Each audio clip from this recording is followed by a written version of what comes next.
Hey everybody!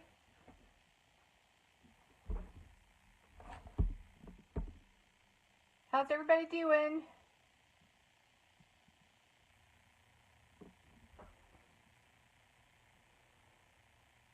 I'll wait for people to jump on.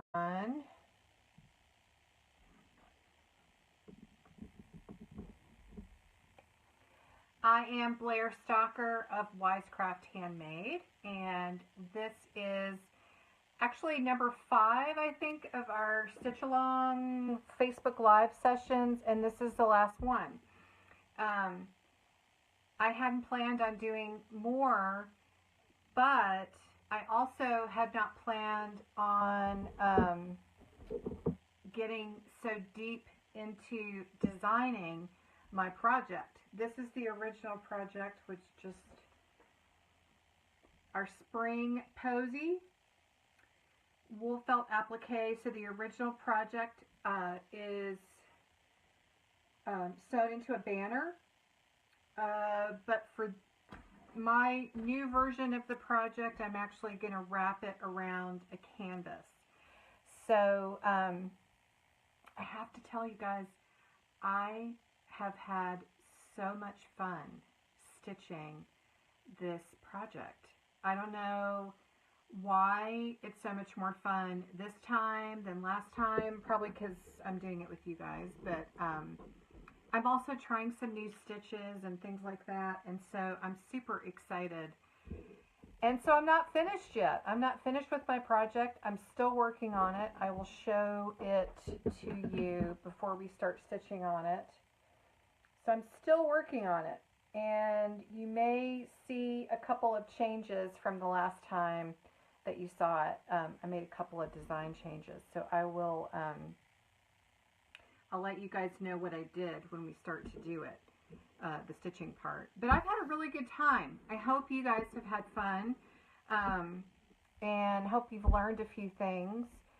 I put some notes in below this video about some books that, hi Tamara, some books that I have, hey Bets, that I have collected, and some of them, one of them before this project, and one of them I just got yesterday. Hi Rosalie.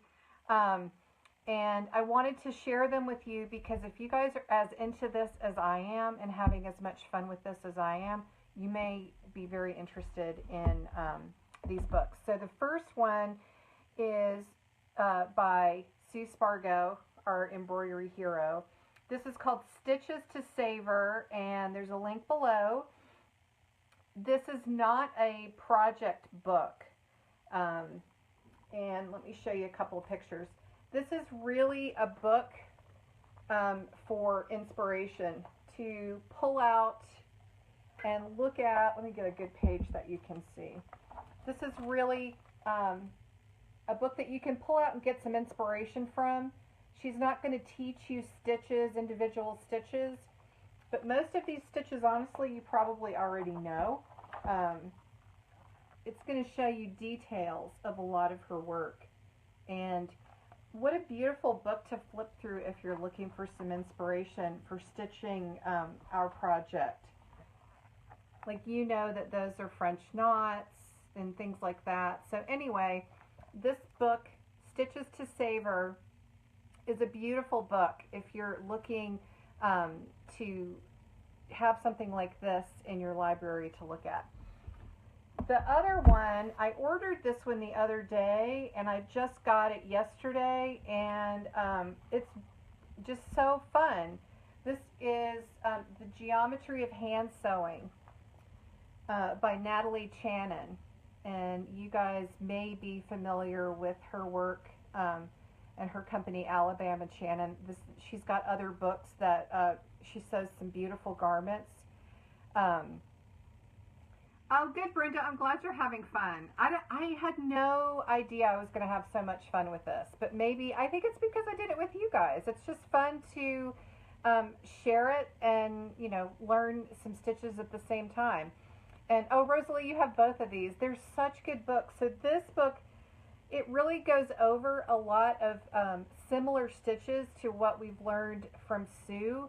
But what I love about this book is it's a different aesthetic completely. So it's more in the Alabama Channon aesthetic. So it deals with applique. It's all in jersey knit, but it has these beautiful stitches. It's got really clear illustrations, beautiful, beautiful layout. And then what's really cool is that it's got these, if you can see this, it's got these plastic templates in the back, these stitch templates. And so what you can do is you can take one of these templates, you can put it on the cloth that you're going to stitch on, and you can just take it, you know, a air soluble marker or some sort of fabric marker and just make little dots to get nice uniform stitches and then follow them with your stitches. So it's really very cool. The instructions, as I said, are very clear. It's a good book to have. So this one is the Geometry of Hand Sewing, and this just came out. So there's links to get both of these down below. All right, so let's stitch. I'm going to show you how I'm going to finish my project tonight, but I'm not going to finish it just yet because I have made some changes and I'm still sort of designing it as I go.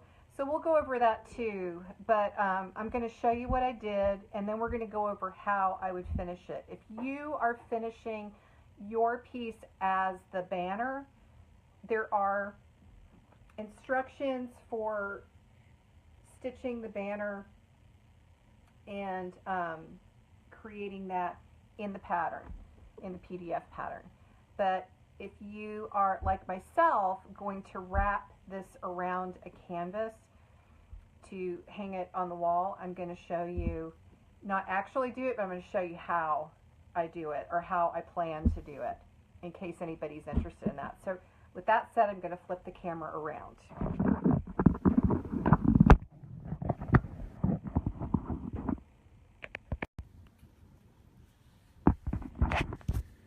And I'm going to move you forward here a little bit.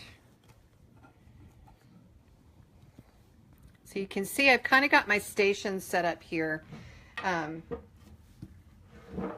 And here is kind of what I have been thinking. So, hi Sandra. So you may remember that this in an earlier video was pink. And I had mentioned that I wanted to use some of this pink, and I talked about 3 different spots to use it. And I decided that I didn't like that much pink, so I actually took that out, and then I used this. I wanted to play with some variegated thread that changed color, so I actually used this. Which is an Eleganza Pearl Cotton number 8. And I still did the woven circle, but maybe you can see now what it looks like with the color changing. And then what I decided to do is to just circle it around with the pink. So there's still some pink there, but there's just not as much as there was. So I changed that. I also took off my dimensional flowers. I was I put them on a couple of sessions ago, and I actually thought, you know what, I need to take these off because I need to do some more stitching underneath here.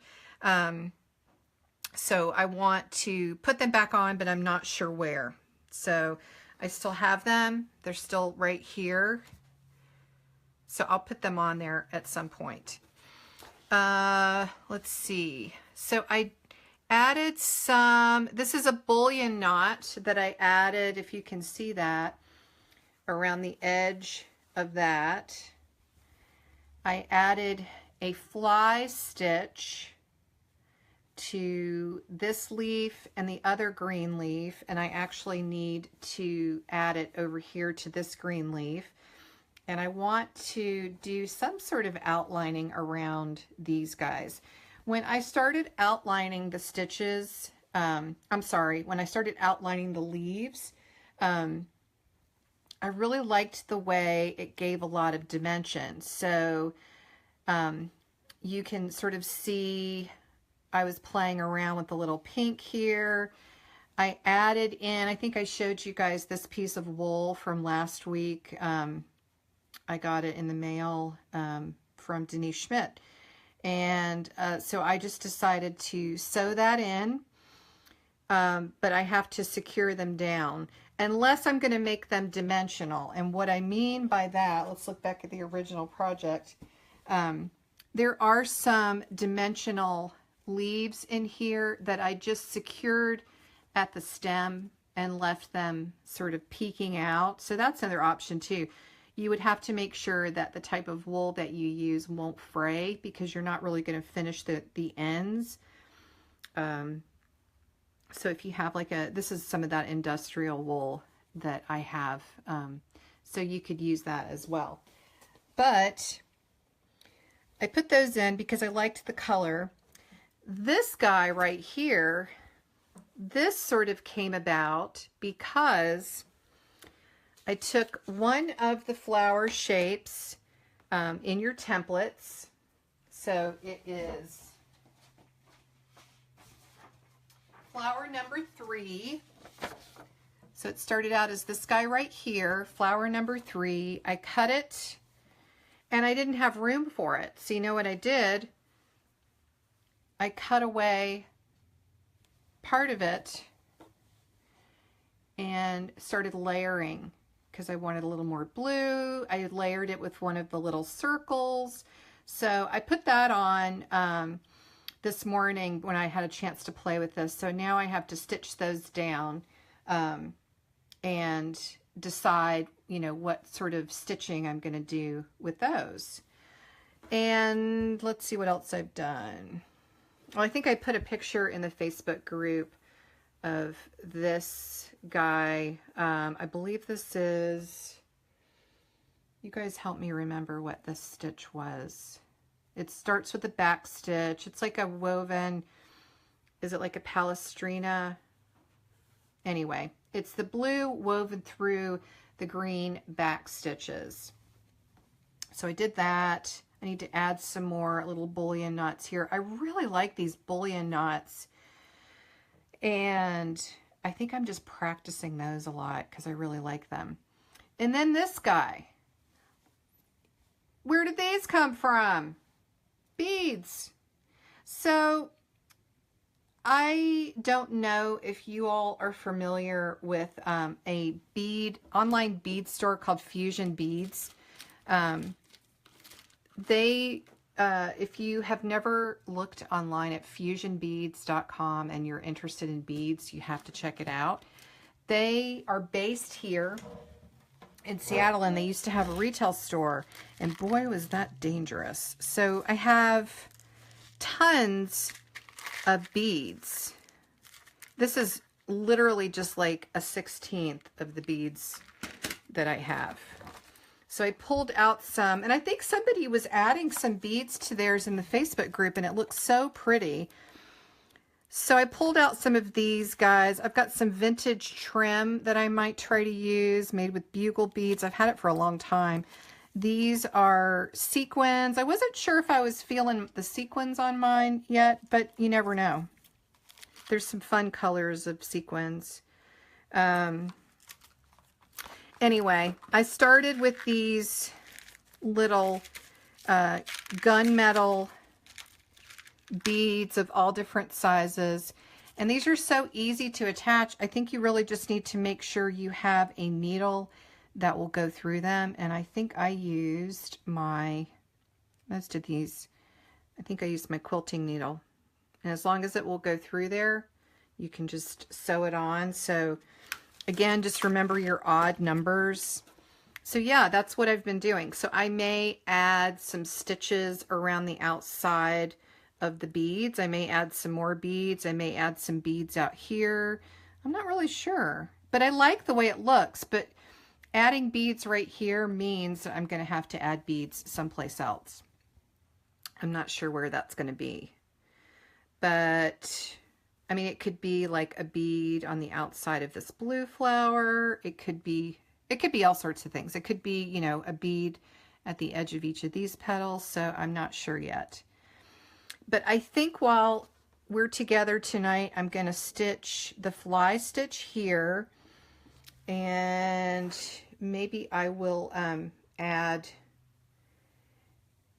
I don't know, I'll just see what I'm inspired to do, because I'm just sort of adding to this whole thing pretty organically. But the pictures that you guys are posting make me so happy because they're all so different. I just love the way that they look. So I'm really happy to hear that you guys are having fun with it, because as I said, I sure am. So let's do the fly stitch. And you guys, some of you may know this. It's also a little bit like a feather stitch. I'm getting my notes here, because I always need a little bit of help just getting started. I have to remind myself every time. All right. So I'm going to bring, so let's say I'm going to add the fly stitch down the center of this. So you can see it's like a V with a straight line, a V with a straight line. So what I'm going to do is come up kind of to the left of where I would want that stitch to begin. So I've got my thread knotted, and I'm using pearl cotton. And so I'm going to then stick my needle in. I'm going to go across parallel to that stitch, stick my needle in, but then come out below, sort of like dividing the distance and coming out in the middle of those two stitches. And I'm also going to have my thread under my needle, if you all can see that.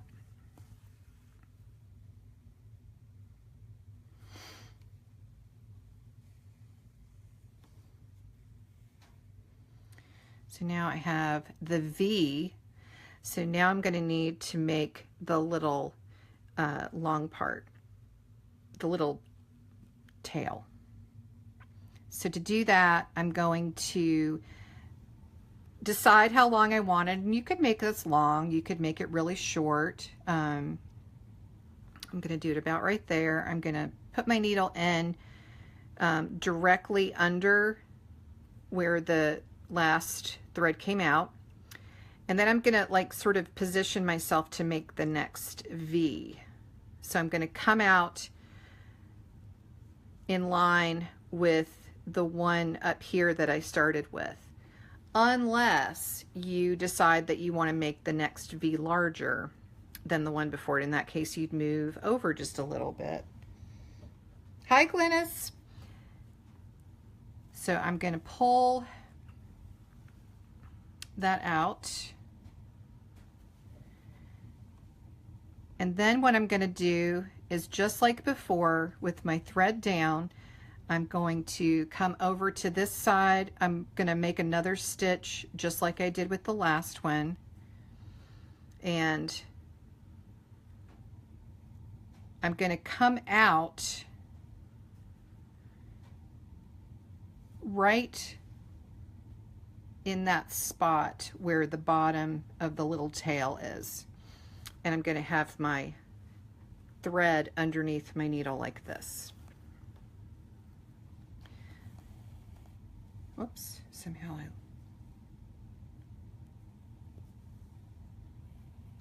did I do that right? Sorry, my thread got tangled here. Let me fix that.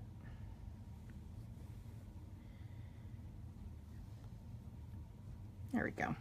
Okay. it's still tangled. Sorry, guys.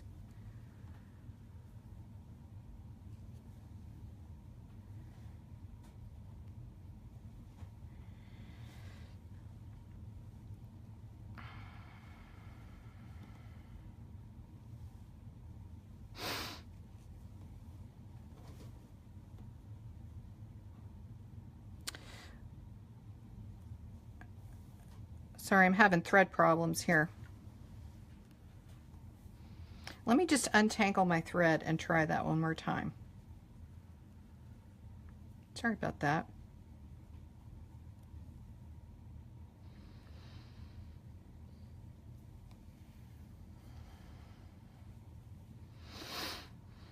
Okay, let's try that second stitch again. My apologies. All right.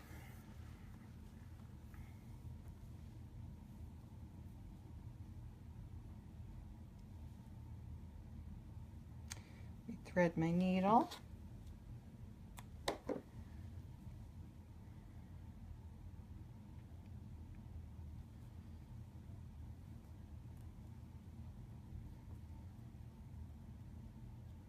Okay. So take two. So I've made my first stitch, my first V. I caught that under the needle so that it made the little V or the fly. Came down here. And now I am ready to make, I've made this stitch, which is the formation of this left side of the V here. So now I'm going to come in here, make the right side of the V. I'm going to come out right at the bottom of that last long vertical stitch.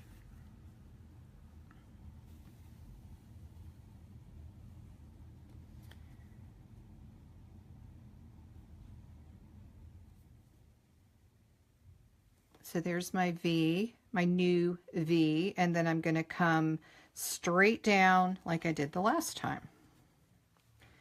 Sorry, I'm having thread problems.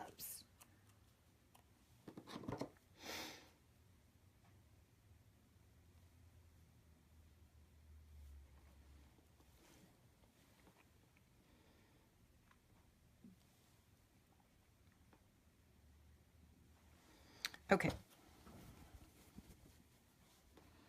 So then I'm going to come straight down, stick my needle in, and then I'm going to position it in place to make the new V. So I'm doing like a little combo move.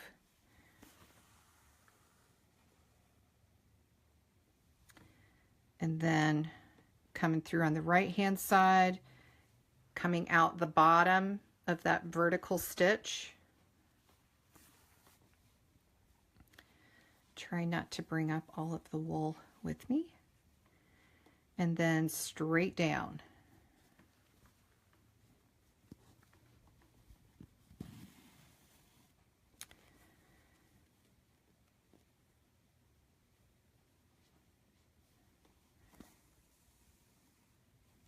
So now I'm making a new V, coming through from the right, coming through the bottom.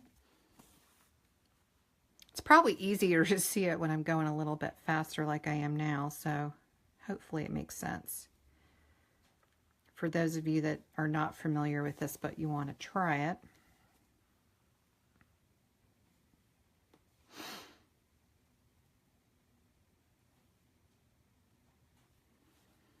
You guys notice my cat is not meowing for food? It's because of the time change. Because I realized when we change the time, I'm reminded she can't tell time. Even though we joke that she can. So I'll do this last one.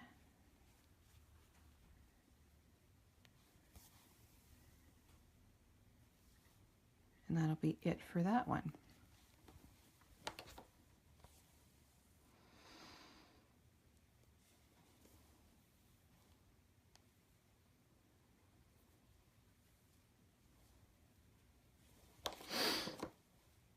Okay.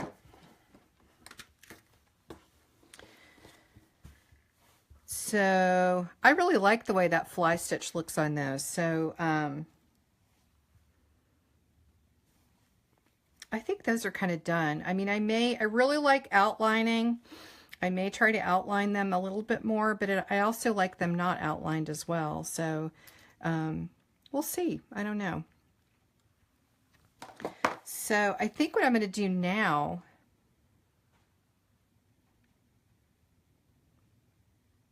I mean, I could add some little French knots in here. I could also, you know, outline this one here. I could add a bead here, which, you know, I'm going to need to add beads someplace else in the design, at least one other place. And if I'm following my usual rule, it would be 2 other places. So, and then I kind of feel like I need some of this color in here as well.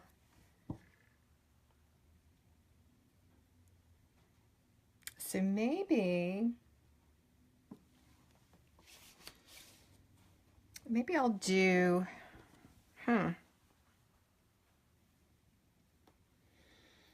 The other thing I cut that I haven't used is another one of the circles. That's a template that's in your templates. And you can use this as I have used it here, like in the center of a flower, or you can use it by itself. It doesn't have to belong to a flower. So if it worked, you know, to put it right there or something like that, you could do that as well. It's not mandatory that you use it in the center of a flower. Let's see.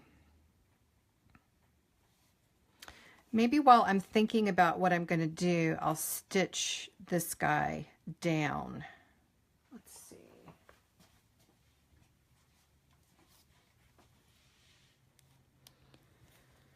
And that'll give me a chance to decide, because I just can't decide. I think that's what's so fun about this project. It's like you can really go in so many different directions. And as long as you're okay with just experimenting and trying stuff out, it really is a fun project to do. So I'm going to stitch this guy down. And I'm kind of breaking my own rule here, because I told you when we were putting our first layer down to stitch, like in this case, stitch the circle to the blue, and then the blue to the mustard color, and then the mustard to the ground. But that was really on our first layer, and now that we are on other layers and I'm sort of composing at the keyboard, I'm going to start by stitching down this mustard shade, because I want to see kind of what it's covering. Oops. So that's, I'm breaking my own rule. But I made it, so I can break it, right? Can I break my own rule? So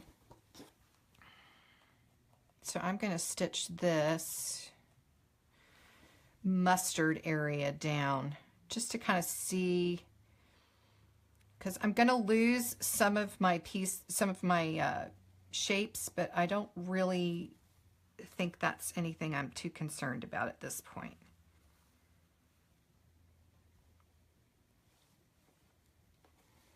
So I'm just, you know, again, to stitch it down, I'm just using a matching thread and just taking little whip stitches around the edge. Somebody in the group tried the colonial knot. Was it Jean? I can't remember. But it looked really fun, and I haven't gotten around to trying it yet, but I think I'm going to try it on here. I wonder if anybody else has looked it up and tried it. I love the texture, the surface texture, so I think it's really a fun one to try. I just haven't had a chance to sit down and really focus on trying it yet.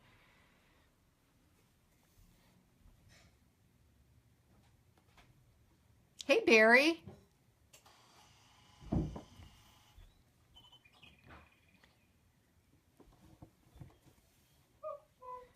Oh, Barry's making dinner.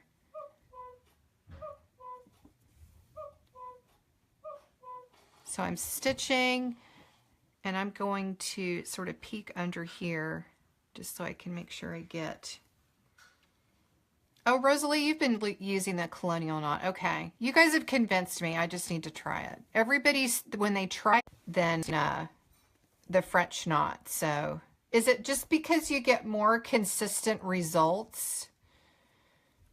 I mean, it looks more consistent, but I don't know if that's true or if it's just my observation.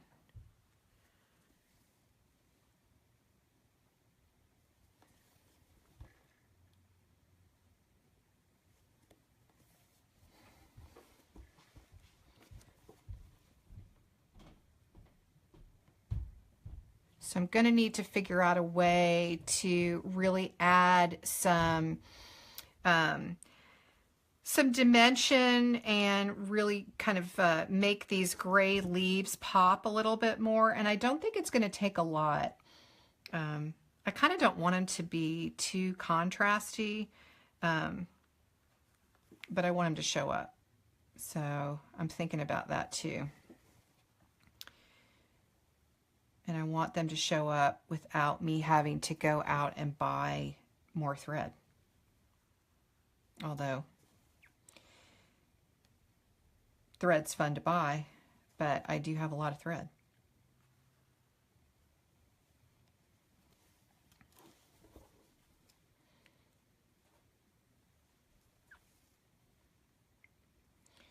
So I'm going to lose some of these gray leaves, which is perfectly fine. I'm totally okay with that. But oh, so Rosalie, you're saying it's the colonial knot is easier after a few knots. I've heard that, so I will try it. I'll try it and report back. And you guys too, anybody that tries it, report back.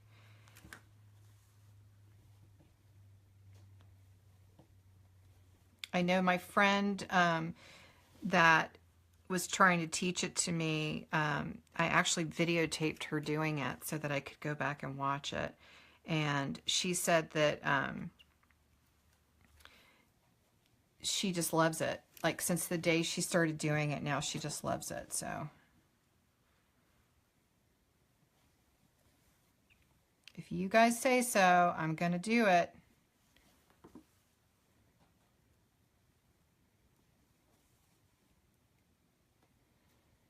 I just love all of the texture that all of this wool on top of wool is creating. And, you know, looking back at Sue Spargo's video, do I still have you guys? I hope. Let's see. I think I do.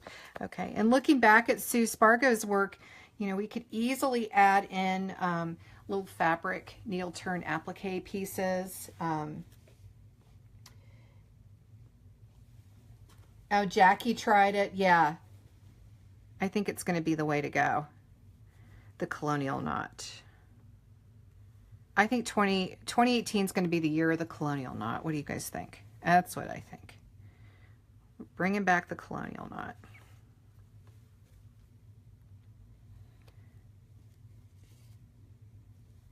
So I've almost stitched down this little mustard flower, and then I'm going to do, add some beads, I think.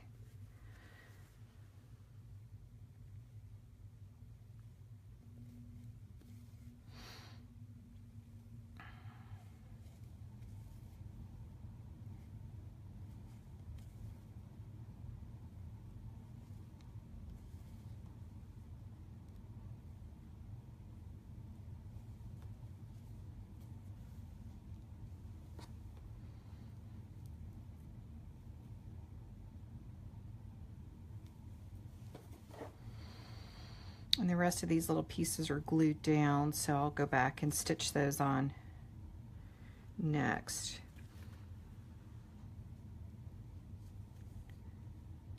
after I add some more beads.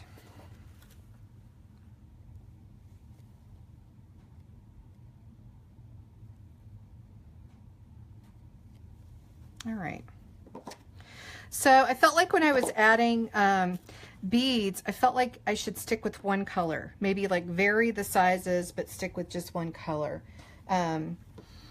So I am going to continue to add in these gunmetal colored beads, I think. And so to do that, all I'm doing is, you can get beading needles, but I'm actually using just my quilting needle, which is, I don't know what size this is, but it is called a quilting needle if you were to go to the store to find it. And then I also have some thread here that kind of coordinates. And I'm just using one length of thread, because this is just regular cotton thread. I'm not using any beading thread. If you have all of that, you could definitely use it. But once this piece is stretched on the canvas, it's really not gonna, hopefully, not gonna get handled too much. So I'm not really worried about the beads pulling out, as long as they're put on securely to begin with. So I think, I think what I'll do is add, let's see, got several gunmetal beads. I kind of don't want to add them to the center of a flower again. I want to add them someplace else. So I could add them, let's see, I really like these little flat ones. Let me get one out, I'll show you. These little flat beads, I really like these, and so I was thinking, you know, you can add those. You could add those to the edge of a leaf, something like that. So I could do that. I could add like a little cluster right in here. Might be good to add a cluster in the places where I feel like that there's like a little gap that I could fill, but it's too small of a gap to fill with felt. So let's try that. Maybe I'll just add them like right in here. Like maybe I'll add them right in here.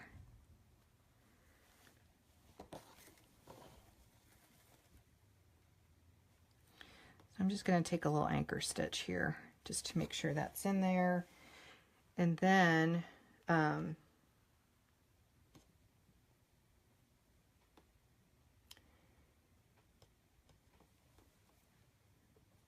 going to try to keep with my rule of threes and try to add in 3 little parts here, or 3 little sizes 3 times. So I actually go through these larger ones a couple times just to be sure that they're on there.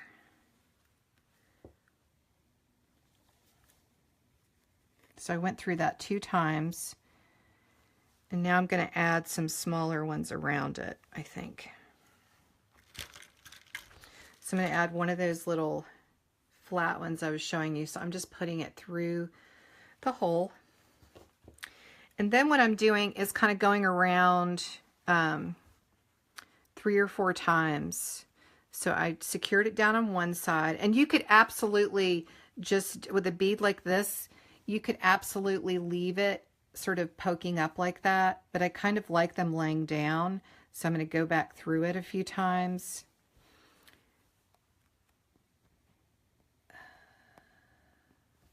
Just to make sure it's kind of anchored.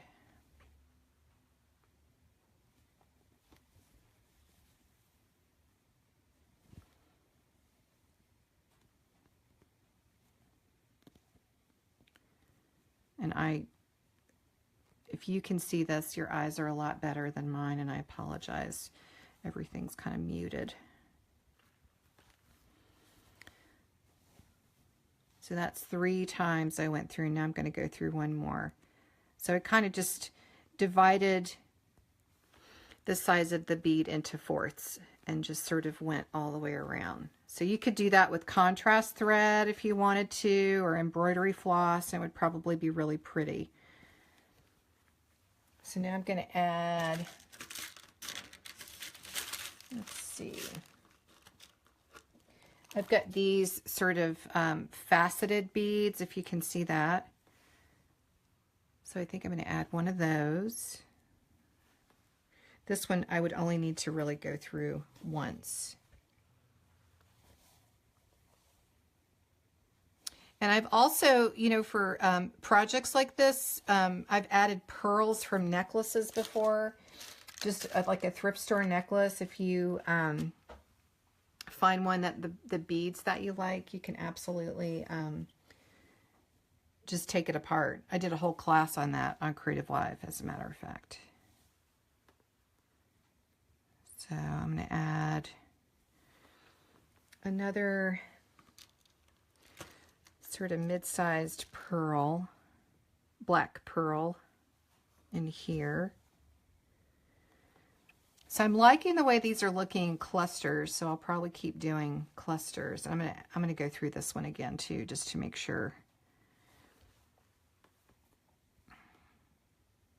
it's secure.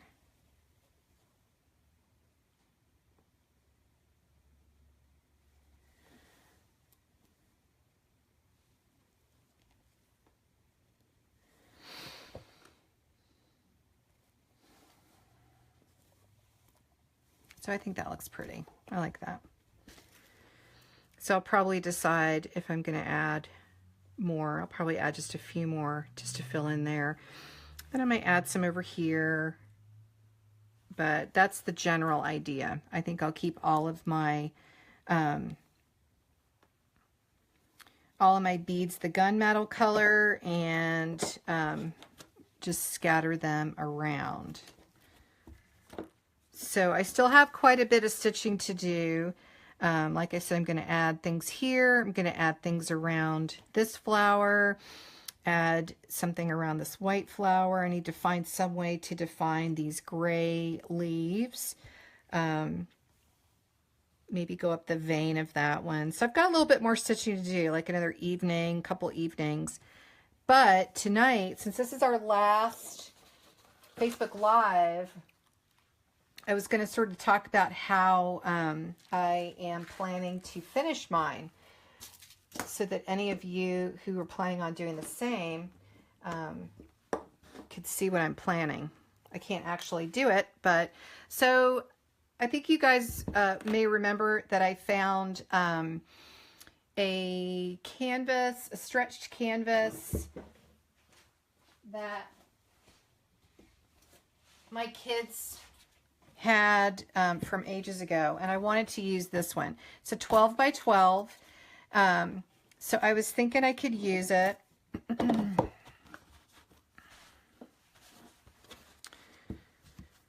So it actually still works. I could probably, when I put my piece on it, I wanted to have some space around it. And so this actually works really well. This is a 12 by 12 square, and I sort of planned for a square. You could actually do it as, you know, a rectangular frame or something like that. Just for fun, I bought this one today, which is a 10 by 10.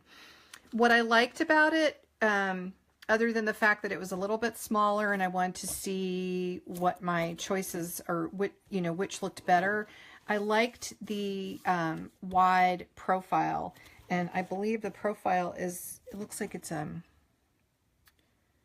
inch. Yeah, it's actually a little bit bigger than an inch, but I like the depth. I thought that was kind of nice. So I could use that as well once I'm finished. And it's not going to have as much room all the way around, but it will have a little. So that's not a bad idea either. So if I were to use either one of these canvases, what I would do is, because mine is felt, I would probably do it a combination of staple gun and hot glue, because the hot glue is going to A, dry quickly, and B, it's going to evenly pull this all the way around. And I don't think I need to get much with, I might take it and staple on the edges here, staple on the edges here, and then from there on glue it, hot glue it all the way around. I would fold the corners, you know, nice and neat. That's kind of a mitered corner. I'd have to play with that a little bit, but you know, the key is to get the corners nice and neat, and just wrap it around. And the other thing that I would do when I'm done is I would brush it with this handy dandy lint brush. And this is also how you can keep it clean when it's hanging up somewhere and you need to clean it up. So, whoops. So you just kind of gently go over it once everything's sewn down. And you would be surprised at how much actually comes off. And then you'll be ready to hang it on the wall. So that's kind of what I'm thinking. I really like this 10 by 10 canvas. Not planning on adding a lot more. Like I was kind of, you know, putting these in here and that might be it. But I mean, I'm not gonna add a lot more. So I think this might actually be the way to go, because I like the idea of it having a lot to like a lot of depth away from the wall. So that's what I'm thinking. So I'm going to turn the camera back around and we'll finish up.